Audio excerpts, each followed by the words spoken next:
अस्सलाम वालेकुम my YouTube family, कैसे हैं आप सब। उम्मीद करती हूँ आप सब खैरियत से होंगे। मैं भी बिल्कुल ठीक हूँ। ये बारात की कुछ वीडियोस थी तो मैंने कहा मैं आपके साथ शेयर करूँ। ये पॉलर की है दोपहर की। तो ये मैं मेहंदी लगाई थी, मेहंदी मैं आपको दिखा रही हूँ। और मैंने अपनी बारात का शरारा पहनना था उस दिन। तो ये बारात की शरारे की शर्ट है जो मैं वेयर कर चुकी हूँ और मैं वेट कर रही थी अपने तैयार होने का। और ये पॉलर है। और ये देखें कुछ डेली रूटीन भी मैं आपको दिखाती चलूँ। अच्छा, ये मैं दाल बना रही थी आके, एक मेरे साथ ट्रेजेडी भी हो गई थी। एक क्या, मेरे साथ तो होती रहती है तो मैं किचन से काम करते वक्त गिर गई थी। और ये तो देखें, ये तो कट लगते ही रहते हैं यार, पता नहीं क्या है मेरे हाथों में। मैं जितना भी बच लूँ, मुझे मेरी अम्मी कहती है तुम इतना अपने ऊपर बर्डन कर लेती हो ना कि तुम्हें कोई ना कुछ चीज़ लग ही जाती है। मुझे रोज़, मैं अपने हाथ पे मेरे रोज़ ना कुछ तो लगा हुआ ही होता है। तो वही बात है कि इंसान अपने हाथ से काम करता है तो उसे ज़्यादा सेटिस्फिकेशन होती है। और मुझे तो कुछ ज़्यादा ही, तो फिर आते के साथ ही मैं जज्बाती हो गई थी घर में, सब काम करने लगी। बल्कि दूसरे दिन तो मैंने अपने पूरे कमरे की सफाई निकाल ली थी इतनी जज्बाती हो गई थी मैं, क्योंकि मैं एक हफ्ते से अपने घर में थी नहीं, तो कोई काम सही से हुआ नहीं मेरे कमरे का। तो अब इसलिए फिर मैंने कहा कि चलें अब मैं ही थोड़ा गहराई से सफाई कर लूँ ज़्यादा। फिर ये देखें, मैं दाल इस तरह से बनाती हूँ जैसे हम सालन के मसालों की भुनाई करते हैं, वैसे मैं भुनाई कर लेती हूँ मसालों की।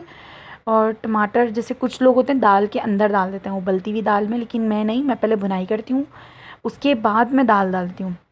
और फिर मैं दाल को जूसर कर लेती हूँ। कुछ लोग नहीं भी करते, पकाते हैं, लेकिन मुझे ज़्यादा अच्छा लगता है कि जूसर हो जाए तो बिल्कुल एक फॉर्म में आ जाए दाल। तो ये मैं ऐसे ही कर लेती हूँ। फिर मैं आपको बारात की कुछ पिक्चर्स भी दिखाऊंगी। ये बारात के हमारे कुछ पोजेस थे मेरे हस्बैंड के साथ।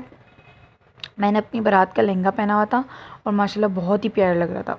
और मैंने ऐसे ही तय करके रखा था तो कोई भी मतलब कोई ख़राबी नहीं हुई थी, क्योंकि एक वक्त पहनने का होता है। तो फिर मैंने कहा फिर पता नहीं कब पहनने में आएगा, तो मैंने कहा होता है भाइयों की शादी में पहनते हैं कुछ लोग, लेकिन मेरा भाई तो अभी बहुत छोटा है, तो मैंने कहा मैं अपनी बहन की शादी में पहन लेती हूँ। फिर भाई की तो शादी में क्या पता कोई और ही फैशन निकले तो मैंने कहा उसकी शादी में कुछ और पहनेंगे। तो फिर कहते हैं ना भाइयों के लिए बड़े अरमान होते हैं बहनों के, तो फिर यही था बस। ये फिर मैंने मेरे हस्बैंड के साथ कुछ पोजेस वगैरह थे, ये मैं आपके साथ शेयर कर रही हूँ। और बस यही था कि बस मेरी यही दुआ है कि अल्लाह ताला जिनकी भी शादी हो रही है उनकी शादी खैर वाफियत से हो जाए, क्योंकि लॉकडाउन वगैरह का भी कुछ है।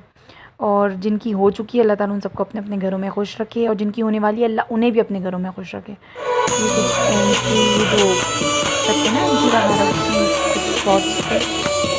वैसे ना उस वक्त तो इतना खून खुजली होती है लाइट में कि बस। और म्यूज़िक बहुत ज़्यादा। और ये इसकी कमरे की वीडियो है। तो मैंने अपने बहनोई से परमिशन लेके डाली। ये देखें फर्नीचर है। तो अच्छा, फर्नीचर सेलेक्ट करने में इतना टाइम लगा, मुझे भी इतना ही लगा था, मेरी सिस्टर को भी इतना ही लगा क्योंकि बहुत यार ज़ाहिर है एक बार ही बंदा चीज़ लेता है ना, इतनी बड़ी मतलब फर्नीचर लेना, बार बार इंसान चेंज करने में भी तो टाइम तो लगता ही है। तो फिर बड़ा चूज़ी होता है ये एडवाइस, तो फिर सबसे लेनी है एडवाइस। और माशाल्लाह से बहुत प्यारा कमरा लग रहा था सजने के बाद भी। और माशाल्लाह से बहुत ही खूबसूरत लग रहा था। अल्लाह ताला सबको जिन जिन का सामान, अल्लाह ताला उनके सामानों की हिफाजत करे। और अल्लाह ताला जिन जिन की जो जो परेशानी है उनको दूर करे और सबको अपने अपने घरों में खुशियाँ दिखाए। ये देखिए बहुत ही प्यारा सजाया हुआ था, सिंपल डिसेंट था, इतना ज़्यादा कुछ हैवी नहीं था, क्योंकि कमरे के हिसाब से जितना सजावट थी ना वो सही थी। तो इतना ज़्यादा ओवर हो जाता ना तो फिर खड़े रहना भी मुश्किल होता कमरे में। तो फिर यही बात थी। तो ये देखें आप कमरे की वीडियोस। मैं आपको अपने वलीमे की भी कुछ पिक्चर्स वगैरह दिखाऊंगी। ये मेरे हस्बैंड के साथ मैंने साड़ी पहनी थी वलीमे में। तो ब्लैक कलर की मैंने sari, black and golden colour का बॉर्डर बना हुआ था, वो मैंने साड़ी पहनी थी। और मेरे साथ मैंने बताया ट्रेजेडी हो गई थी, पाँव ही टूट गया था मेरा। फिर भी आराम तो करना ही नहीं, वो कहते हैं ना काम वाले बंदे को सुकून नहीं आता। मेरी अम्मी कहती तो है बोटी में वैसे ही सुकून नहीं है, तो मुझे भी सुकून नहीं है। मैंने एक दिन भी आराम नहीं करना था और मैंने काम करने शुरू कर दिए थे। ये वलीमे की कुछ पिक्चर्स हैं। उम्मीद करती हूँ आपको मेरी वीडियो बहुत पसंद आई होगी। बताइएगा मेरा लुक कैसा लगा। अल्लाह हाफ़िज़, अपना ख्याल रखिएगा।